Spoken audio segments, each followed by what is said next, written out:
C'est une très grande romancière, Emily Boom, qui est mon invitée, parce que le prestigieux prix des 5 continents de la francophonie vous a été attribué. C'était une cérémonie importante, donc c'est la 23e cérémonie en présence de Louise Mushikiwabo, la secrétaire générale de la francophonie, qui vous a remis donc ce prix pour Le rêve du pêcheur, votre roman chez Gallimard, prestigieuse collection. Vous voyez sur cette photo Louise Mushikiwabo, secrétaire générale de la francophonie, et vous pour ce prix des 5 continents de la francophonie qui s'ajoute à plein d'autres prix littéraires, mais celui-là est un prix très particulier. Oui, c'est un prix très particulier et je suis très très heureuse qu'il m'ait été décerné cette année. Ce qui est particulier avec ce prix, c'est qu'il permet de faire exister le livre dans l'univers francophone, dans tous les pays. Et cette initiative, c'est pas juste un prix pour moi, c'est aussi une initiative du livre et d'être lu. Et ça me séduit par-dessus tout. Oui, Grand Prix Afrique de l'Association des écrivains de langue française, ça vous l'aviez eu pour un précédent livre. Vous avez eu le Grand Prix littéraire d'Afrique noire. Des récompenses comme ça qui vous disent, au fond, oui, votre littérature nous parle, elle est forte. Oui, oui. Pour moi, c'est génial. J'ai peu de vocabulaire pour dire à quel point. Mais c'est vrai que ouais, ça fait chaud au cœur. Oui, c'est le 5e roman, Emily Boom, et c'est un roman très fort qui parle de transmission de générations, qui nous envoie évidemment en Afrique, Cameroun et aussi en France, Oui. et avec 2 générations comme ça qui se côtoient et qui nous disent quoi au fond sur notre monde d'aujourd'hui? Ces 2 générations en miroir, en fait, même plutôt 3, parce qu'il s'agit de l'histoire de Zacharias, le grand-père qui est le pêcheur, qui vient de Campo, ce petit village à l'extrême sud du Cameroun. Et puis, quelques générations plus tard, son petit-fils Zach, qu'il ne connaîtra pas, parce que quand Zach vient au monde, son grand-père est mort. Et puis, les 2 histoires sont un peu en miroir. Ils ont à peu près le même destin, ces 2 hommes, le même destin de rêve et le même destin de bannissement et de voyage et d'exil.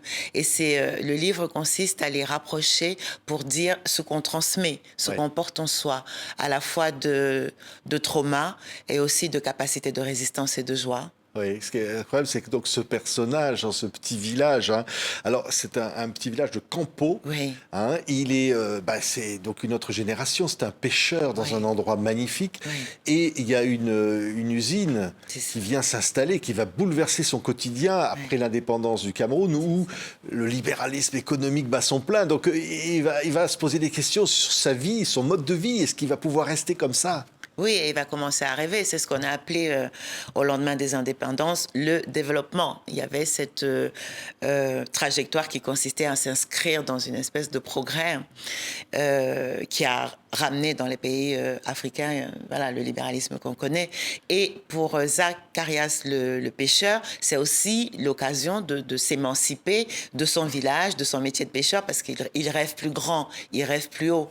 Et il n'a pas du tout la capacité de percevoir les pièges qui lui sont tendus et à quel point ça va bouleverser à la fois sa communauté et sa famille. Oui, oui. Et puis il y a le petit-fils qui va arriver plus tard, qui n'a pas connu donc ce grand-père-là, et qui lui va s'exiler, va venir en France. Alors on pourrait s'imaginer une vie parfaite, hein, il va faire des études, il a un métier important, mais au fond il y a quelque chose qui manque, quelque chose qui ne va pas. Ce qui lui manque, c'est qu'il est coupé de ses origines. Il ne sait rien de son passé. C'est d'arrachement en arrachement. Cette famille finit par ne plus transmettre ce qu'elle est, la base, les lieux, voilà. Et Zach, il a cette immense vide en lui. Il est psychologue clinicien, il s'occupe d'enfants en détresse, mais à aucun moment du livre, il ne s'interroge sur son passé. Il y a comme une espèce de tabou et de souffrance extraordinaire, qui est la souffrance de sa mère, qu'il ne traverse pas et qu'il porte en lui. Oui, mais il sait au fond qu'il y a un vide. Il sait. Il y a ce qu'on pourrait appeler une sorte de traumatisme de l'exil. Il sait qu'il y a un vide, il ne sait pas le toucher. Il croit que son vide vient du fait qu'il est parti. Oui, il est parti pour ne jamais revenir. Son vide est fait de ça, d'abandon, mais il est aussi fait de son ignorance totale de son histoire. Oui, c'est au fond un livre qui nous dit, les racines, elles sont là. Elles sont parfois même inconscientes, mais elles ne nous quittent pas, c'est pas possible. C'est ça, c'est un livre qui nous dit que nous ne sommes pas nous portons la trace, comme un ADN, nous portons la trace de ceux qui nous ont précédés et des lieux que nous avons habités ou qui ont été habités par les nôtres. C'est un livre qui fait lien, en fait, une espèce de grande vision comme ça de ce que porte en lui un individu. Ouais, c'est à la fois celui qui va être, en quelque sorte, si j'emploie ce mot, désintégré de son propre univers, Oui. de pêcheur traditionnel, et puis l'autre qui va devoir s'intégrer, lui, à un univers en France qui n'est pas le sien, mais qui, au fond, va le conduire à abandonner quelque chose qui va le rattraper. Bien sûr. Et cet univers n'est pas le sien, mais il s'y adapte et ça pourrait fonctionner, comme le rêve du pêcheur de son grand-père aurait pu fonctionner. Mais pour ça, il faut réconcilier quelque chose. Oui. Il faut réconcilier quelque chose qui est au-delà simplement de ce qu'ils sont en train d'accomplir et de ce qu'ils sont en tant que personnes. Et le livre aussi pose la question de est-ce que la réconciliation est possible. Il ne s'agit pas d'un retour, d'une espèce d'anachronisme sur un passé fantasmé, ni de glorifier l'exil, la vie ailleurs, etc. Il s'agit de quelque chose de beaucoup plus complexe, de se dire comment en tant qu'être humain on est complet. Est-ce qu'on peut être complet pour s'adapter, quelle que soit du coup la géographie qu'on habite? Oui, ce livre nous parle de ça au fond, et ce qui est magnifique, ça nous parle aussi du racisme, Oui. ça nous parle aussi de la difficulté d'être. Oui. D'être ce que l'on est, au fond, et de le rester. Oui, tout à fait. Et la question du racisme est abordée dans le livre parce que Zach, qui s'installe en France, il nie le racisme. Pour lui, s'il ne le regarde pas, eh bien, ça n'existe pas. S'il ne fait pas attention, s'il ne le relève pas, etc., eh bien, le racisme n'existe pas. Mais en fait, pas du tout. Et il s'en rend compte petit bout par petit bout que ce n'est pas lui qui crée le racisme, c'est le regard de l'autre sur lui. Et contre ça, il ne peut pas grand-chose. Oui, et la langue pidgin, Oui. c'est-à-dire qu'à la fois en français et en langue pidgin, ce qui est beau, c'est le mariage comme ça des dialectes, des langues Oui. dans ce livre. Oui, oui. C'est ça aussi l'identité. C'est ça, oui, parce que les langues sont importantes, elles sont fluides. Faire exister plusieurs niveaux de langage et de langue dans ce livre dont l'écriture est assez classique malgré tout, c'est aussi de poser des tonalités. C'est-à-dire que quand deux jeunes dans un quartier de Douala appelé New Bell se parlent, ils se parlent dans la langue de Douala, dans le pidgin de Douala. Oui, c'est incroyable dans votre œuvre, Emily Boom. Les maquisards, ça nous amenait dans cette région de Bassa, c'est-à-dire dans une région de l'histoire profonde du Cameroun. C'est pour là que vous avez eu le Grand Prix littéraire d'Afrique noire pour ce livre. Et puis, il y a un autre livre qui s'appelait Les jours viennent et passent.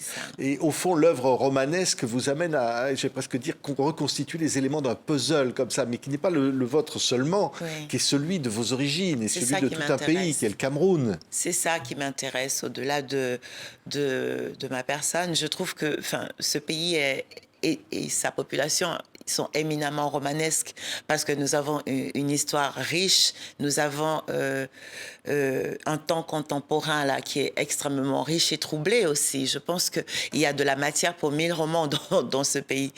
Ouais, et la présence des femmes est là. Et ce qui est drôle d'ailleurs dans ce livre, c'est qu'au fond le jeu, c'est-à-dire le personnage qui parle, c'est un homme, et c'est vous qui écrivez. Vous vous mettez dans la peau d'un homme, et ça c'est un exercice drôle quelque part. Oui, alors il y a des auteurs, il y a des lecteurs qui me connaissaient pas parce que Hemley c'est pas genré. Avant de me rencontrer, ils étaient persuadés que j'étais un homme.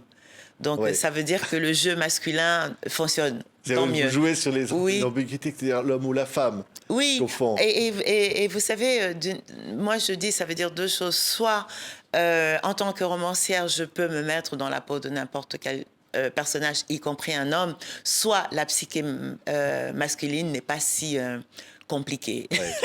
C'est l'un ou l'autre, au choix. C'est un très très beau livre. Alors c'est vrai qu'on se dit, évidemment, ce pêcheur, avec ses rêves, il n'est plus là, mais au fond, il vit encore quelque part, dans le cœur d'un petit-fils qui a presque le même prénom que lui, qui vit en France et qui ne le sait pas. C'est ça. Il est là, ce pêcheur. Il ne meurt pas, en fait, quelque part. Non. Il ne peut pas disparaître. Non. Il y a aussi un parti pris un peu magique dans le livre de dire que ce pêcheur Zach, le petit-fils, reste protégé malgré tout par tous ceux qui l'ont précédé. Et c'est de dire, oui, le pêcheur est toujours là, le village est toujours là, la mer est toujours là. Tout ça, il le porte en lui, même inconsciemment, il le porte en lui. Oui, eh bien, vous allez toucher les lecteurs et les lectrices. Hein. Emily Boom va regarder ce livre. Hein. C'est chez Gallimard, prestigieuse maison d'édition. Hein. Le rêve du pêcheur, lauréat du 23e prix des 5 continents de la francophonie, évidemment, soutenu par TV5 Monde. Louise Mushikiwabo, la secrétaire générale de la francophonie, qui vous a remis ce Oui. prix prestigieux et tellement mérité. On était ravis de vous recevoir aujourd'hui. Lisez Le rêve du pêcheur, votre nouveau roman, Emily Boom. Merci beaucoup d'avoir été avec nous. Merci beaucoup de m'avoir reçu. C'était un plaisir.